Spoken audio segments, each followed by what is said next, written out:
क्या आप भी 2026 में डिज़ाइनर बुटीक स्टार्ट करना चाहते हो, लेकिन समझ में नहीं आ रहा है कि कहाँ से स्टार्ट करें? तो आज की वीडियो में आपको बताऊंगी मैं अपना खुद का डिज़ाइनर बुटीक स्टार्ट करने का 5 बढ़िया बेस्ट और यूनिक टिप्स, जिस पे आपको अपना खुद का बुटीक कैसे चलाना है, इसके लिए मैं बढ़िया टिप्स दूंगी। तो चलिए वीडियो स्टार्ट करते हैं। नमस्कार, मैं तारा। जैसे कि आप लोग मुझे जानते हो, मैं कई सालों से अपना खुद का स्टार साइन बुटीक नाम से अपना बुटीक चला रही हूँ और साथ ही साथ सोशल मीडिया पे भी एक्टिव हूँ। कई डिज़ाइनर ड्रेस मैं बनाती हूँ और अब तो मैं ऑनलाइन ऑर्डर भी लेती हूँ क्लाइंट का। तो हर किसी महिला का ये ख्वाब रहता है कि हम भी घर से कपड़े सिल रहे हैं और खुद का बुटीक करें या घर में ही अपने लिए खुद का एक होम बुटीक करें, लेकिन उन्हें समझ में नहीं आता है कि स्टार्ट कहाँ से करना है।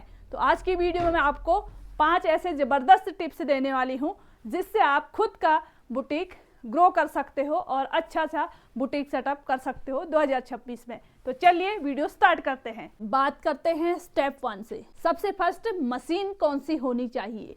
सबसे पहले आपके पास इंडस्ट्रियल स्विंग मशीन तो होनी ही चाहिए। 2026 पे अगर आप अपना बुटीक खोलना चाहते हो और हमेशा के लिए काम करना चाहते हो तो इंडस्ट्रियल स्विंग मशीन में एक बार पैसे लगाए, लेकिन और जो छोटी मशीनें होती हैं वो बार बार ख़राब होती हैं। जो बड़ी मशीनें स्पीड से काम करती हैं, बहुत सारा समय आपका बचाते हैं। मैं इस मशीन का रिकमेंडेशन इसलिए दे रही हूँ क्योंकि मैं इस मशीन में काफ़ी समय से काम करती हूँ। शुरू में पैसा लगाना है तो अच्छी चीज़ों में ही लगाओ, छोटी मोटी चीज़ों पे नहीं। 2026 में बुटीक खोलने से पहले आपको फिर मन में ख्याल आएगा कि हमारे पास मशीन हो गई, प्रेस हो गया, तो उसके बाद हमें काउंटर या कटिंग टेबल चाहिए। तो वो किस तरह का होना चाहिए? देखो, मेरा ये भी खुद ही काउंटर भी है और कटिंग टेबल भी मेरा यही है, और साथ ही इसके जो अंदर का पूरा स्पेस है, इसके अंदर मैं सारे जो भी क्लाइंट के कपड़े आते हैं वो यहाँ रखती हूँ, और साथ ही कैश काउंटर वो भी साथ में ही है। इसी के साथ साथ मैंने अपने ये सारे इंच टेप, स्केल वगैरह भी यहीं रख देती हूँ। तो काउंटर और कटिंग टेबल, प्रेस टेबल हो सके तो एक ही करना।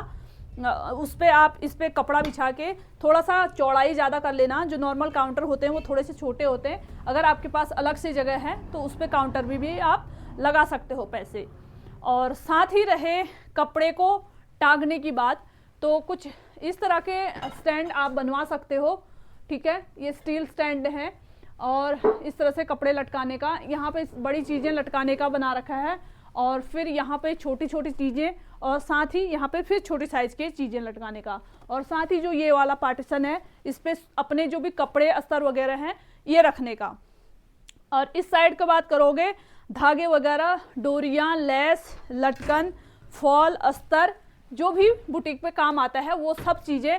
देखो, इकट्ठा पैसा किसी के पास नहीं होता है, बस थोड़ा थोड़ा करके मैंने भी अपना काम स्टार्ट किया है और काम यहाँ तक पहुँचा है। तीसरे नंबर पे बात करते हैं इंटरलॉक मशीन के साथ साथ अगर आपके पास ज़्यादा काम आता है तो कारीगरों की भी ज़रूरत पड़ेगी। ये एक मशीन ये हो गई, फिर अगली मशीन ये हो गई, जहाँ पे काम करने वाले जो भी हेल्पर होते हैं वो काम करेंगे और आपके काम में हेल्प करेंगे। अब रही बात कि हमें हेल्पर कहाँ से मिलेंगे, तो हेल्पर आपको सोशल मीडिया की मदद से मिल सकते हैं। आसपास जितने महिलाएं आपके पास कपड़े सिलने आते हैं तो उनसे बात करिए कि आपको आता है काम, या आपके अगल बगल किसी को काम आता है तो फिर मेरे पास भेज दो। आपको कुछ ऐसे हेल्पर मिलेंगे, या तो वो सैलरी, अब तो ज़्यादातर जो भी हेल्पर आते हैं वो बोलते हैं कि हमें सैलरी पर रख लो, तो उनकी सैलरी होती है 10-15 हज़ार से स्टार्ट, 15-20-30 हज़ार ऐसे उनकी सैलरी होती है। तो उसी हिसाब से आपके स्टिचिंग चार्ज भी होंगे। किसी भी ड्रेस को आप बनाओगे तो उसकी स्टिचिंग चार्ज ज़्यादा लेना पड़ेगा, तभी आप उन हेल्पर को भी दे पाओगे, रेंट दे पाओगे, लाइट का बिल दे पाओगे। बहुत सारी चीज़ों को देख कर ही आपको जो रेट है स्टिचिंग वो डिसाइड करना पड़ता है। स्टिचिंग चार्ज के बारे में मैं अगली वीडियो बनाऊंगी। अभी मैं बस आपको ये चीज़ें बता रही हूँ कि स्टार्टिंग इन चीज़ों से होगी। तो हेल्पर आप खुद रेडी कर सकते हो। किसी लड़की को, आसपास की जो लड़कियां होती हैं, महिलाएं होती हैं, जो सीखने के पैसे नहीं दे सकते हैं, मतलब किसी भी वहाँ सिलाई सीखने जाते हैं तो वहाँ बहुत बड़ी ज़्यादा फीस होती है, तो उन्हें आप अपने पास बुलाओगे और उनसे अपना काम कराओगे और साथ में उनको सिखाओगे। फिर कुछ समय बाद वो अच्छा सिलेंगे तो फिर उनको पैसा दे दोगे, तो उनका खर्चा भी चलेगा और आपका भी। तो देखो, मैंने तो अपना काम कुछ इसी तरह से स्टार्ट किया है। मैं इस वीडियो में अपना एक्सपीरियंस आपके साथ शेयर कर रही हूँ। अब चलते हैं अगले स्टेप की तरफ, आते हैं चौथे स्टेप की ओर। आप एक काम कर सकते हो, माइक्रो नीच चुने। माइक्रो नीच का मतलब ये है कि आप इंसान की ज़रूरतों को चुने। आपको जितना कुछ आता है सब कुछ ना सिले, आप जिस चीज़ में एक्सपर्ट हैं सिर्फ उस चीज़ को सिलें, उस चीज़ का काम करें या उसी चीज़ के कस्टमर पकड़ें। आप उस चीज़ में अगर परफेक्ट हो गए तो आपके कस्टमर दूर दूर के, इवन अगर आप ऑनलाइन माध्यम से भी डालोगे तो वहाँ से भी आपके कस्टमर आएंगे सिर्फ आपके पास उस काम को कराने। देखो, मैं करती हूँ साड़ियों का रियूज, तो साड़ियों के जो भी आते हैं, मेरे को बहुत दूर दूर से मेरे पास साड़ियाँ आते हैं, तो देखो बेनिफिट है उसमें भी, लेकिन मेहनत बहुत ज़्यादा है और पैसा भी है उस पर। अगर आप ब्लाउज में एक्सपर्ट है तो डिज़ाइनर कई तरह के ब्लाउजों के डिज़ाइन आप कर सकते हो, सिर्फ ब्लाउजों का काम करिए।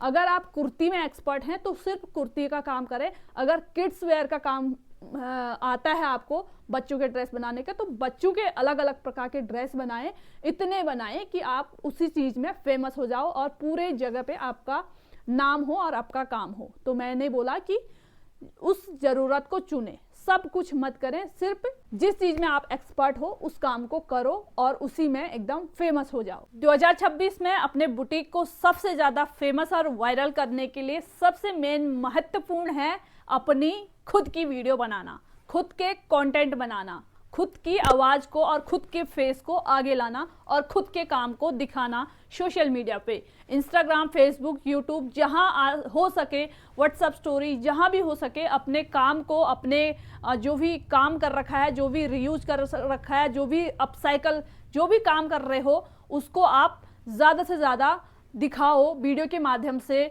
या फोटो के माध्यम से। तो उससे आपके क्लाइंट आएंगे, दूर दूर के लोग देखेंगे और आपका काम ग्रो होगा और बुटीक सबसे अच्छा रन करेगा। 2025-26 जो ये अब समय आ रहा है, ये सबसे ज़्यादा सोशल मीडिया का आ रहा है।